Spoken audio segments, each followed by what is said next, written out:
रेहाना और रवि की शादी के वक्त रवि के पास कुछ नहीं था। रेहाना, तुमने मुझसे शादी करके एहसान किया है। मुझसे ज्यादा तो तुम कमाती हो। अरे तो क्या हुआ, एक दिन आएगा रवि कि तुम खूब पैसा कमाओगे। मुझे तुम पर पूरा विश्वास है।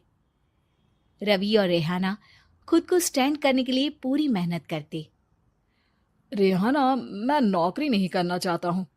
तो कोई बात नहीं, मैं नौकरी करके घर चलाती हूँ, तुम बिजनेस सेट करने की कोशिश करो। एक दिन रेहाना, तुम जानती हो, मैंने जो विज्ञापन बनाने वाली कंपनी खोली थी ना, उसे बड़ी ब्रांड का ऑफर आया है।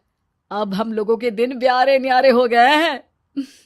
मैं जानती थी रवि कि एक दिन तुम सेटल हो जाओगे। रवि का काम अच्छा चल जाता है। एक दिन वो रेहाना से कहता है, रेहाना, अब हम लोगों का बच्चा भी हो गया है। बहुत छोटा है वो। उसका ख्याल कैसे रखेंगे हम? कैसे क्या, मैं गांव से माँ को लेकर आ जाती हूँ। नौकरी से हाफ डे ले लिया करूंगी। अभी तो वो छोटा है, स्कूल जाने तक मैं मैनेज कर लूंगी। देखो रेहाना, मैं अब अच्छा कमा रहा हूँ। तुमको नौकरी करके परेशान होने की कोई जरूरत नहीं है। अरे कैसी बात कर रहे हैं, मैं अपनी लगी लगाई नौकरी कैसे छोड़ दूं? और मैंने तो सुना है हम लोगों को कुछ ही महीनों में सरकारी नौकरी मिल जाएगी। सरकारी नौकरी में कितना कमा लोगी? उतने में तो मैं ड्राइवर रख लूंगा। रेहाना को रवि की बात का थोड़ा बुरा तो लगता है। कम से कम मेरी नौकरी की इतनी बेइज्जती मत करो। भूल गए, इसी नौकरी के बदौलत तुमने अपना बिजनेस खड़ा किया है। अरे वो तो मैं किसी के भरोसे भी कर लेता। देखो, अपने बच्चे को संभालो, घर का काम करो। अब बाहर जाती तुम अच्छी नहीं लगती हो। रेहाना रवि के कहने पर नौकरी तो छोड़ देती है, लेकिन अब बड़े से घर में उसकी कीमत किसी नौकर से कम नहीं होती। एक दिन रवि का दोस्त आता है। भाभी, हम लोग तो आपको तब से जानते हैं जब से आप लोग शादी होकर इस शहर में आए थे। आपकी बदौलत ही सारा बिजनेस खड़ा हुआ है। ये किस्मत तो आप ही की है भाभी। हाँ हाँ भाई, हमारी मेहनत तो कुछ है ही नहीं। अरे होगी, लेकिन भाभी की किस्मत के आगे कुछ नहीं। दोस्त वहां से चला जाता है, लेकिन रवि का गुस्सा सातवें आसमान में होता है। देखा कैसे बोल रहा था? अरे बिल्कुल अच्छा आदमी नहीं है ये। कैसी बात कर रहे हैं आप? प्रशांत भैया तो बहुत अच्छे इंसान है रवि। कैसे उन्होंने हमारे मुश्किल वक्त में हमारा साथ दिया था। अरे था पैसा तो साथ दिया, नहीं तो कौन पूछता है? रवि का व्यवहार पैसा आते ही अलग हो गया। वो बंदे को बंदा नहीं समझता। घमंड से घिरे रवि ने तो एक दिन हद ही कर दी। रेहाना, मैं अब तुम्हारे साथ नहीं रह सकता हूँ। क्या क्या बकवास कर रहे हो रवि? क्या कहना चाहते हो? और क्यों नहीं रह सकते तुम मेरे साथ? देखो, मुझे कोई और पसंद है, और उसने साथ रहने पर बस यही शर्त रखी है कि मुझे तुम्हें तलाक देना होगा। रेहाना, जो कि एक स्वावलंबी महिला थी, उसने बिना देर किए रवि को कह दिया, कोई इश्यू नहीं, मुझे पैकिंग में 4 दिन का वक्त लगेगा, लेकिन तब तक मैं तुम्हारे साथ नहीं रहूंगी। 4 दिन के लिए तुम कहीं और शिफ्ट हो जाओ, मैं घर से निकलूंगी तो बता दूंगी। रवि घर छोड़कर चला जाता है।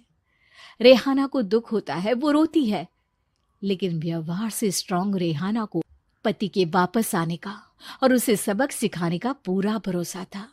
फिर एक दिन, अरे शुशिका, कब शादी करोगे तुम मुझसे? यार मैंने तो सोचा था तुम शादी से पहले मुझे विदेश लेकर जाओगे, महंगी कार दिलाओगे। अरे सब दिला दूंगा, लेकिन पहले मुझसे शादी तो कर लो।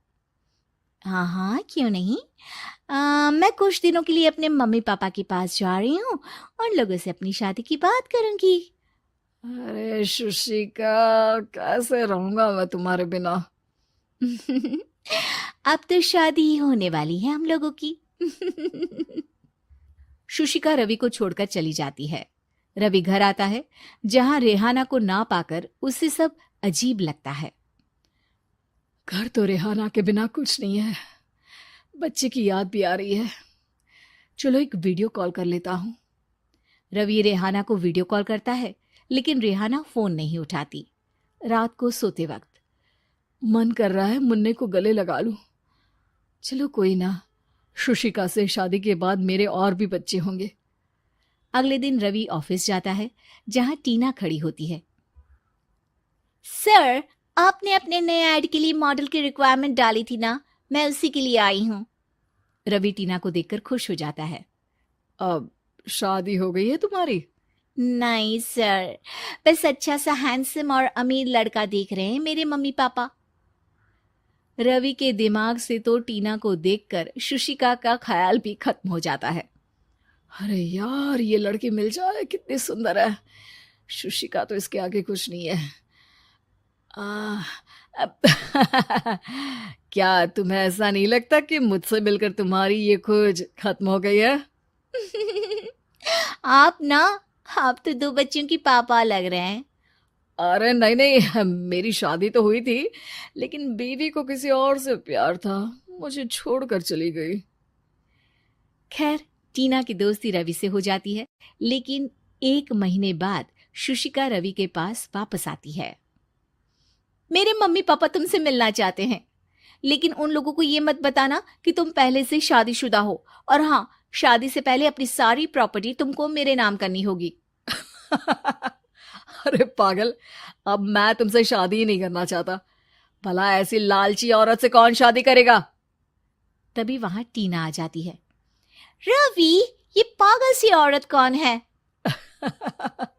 देखो, तुमने ही कह दिया ना पागल, तो पागल ही है। पता नहीं कौन है, कह रही है शादी कर लो, लेकिन शादी से पहले अपनी सारी प्रॉपर्टी मेरे नाम कर दो। बोल तो सही रही है। वैसे तुम जानती हो, मेरी एक सहेली है, उसके पति ने उसे पैसा आते ही छोड़ दिया, जबकि उसको खड़ा करने वाली ही मेरी सहेली थी। और मुझे भी भरोसा नहीं है। अगर मैं भी तुमसे शादी करूंगी तो तभी जब तुम मेरे नाम अपनी सारी प्रॉपर्टी कर दोगे। अरे हाँ हाँ, क्यों नहीं, बिल्कुल कर दूंगा।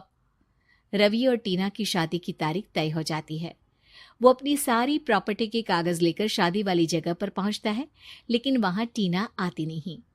रवि टीना को मैसेज करता है। कहाँ हो? सॉरी, मैं तुमसे शादी नहीं कर सकती, मुझे तुमसे भी ज्यादा पैसे वाला मिल गया। रवि को गुस्सा आ जाता है।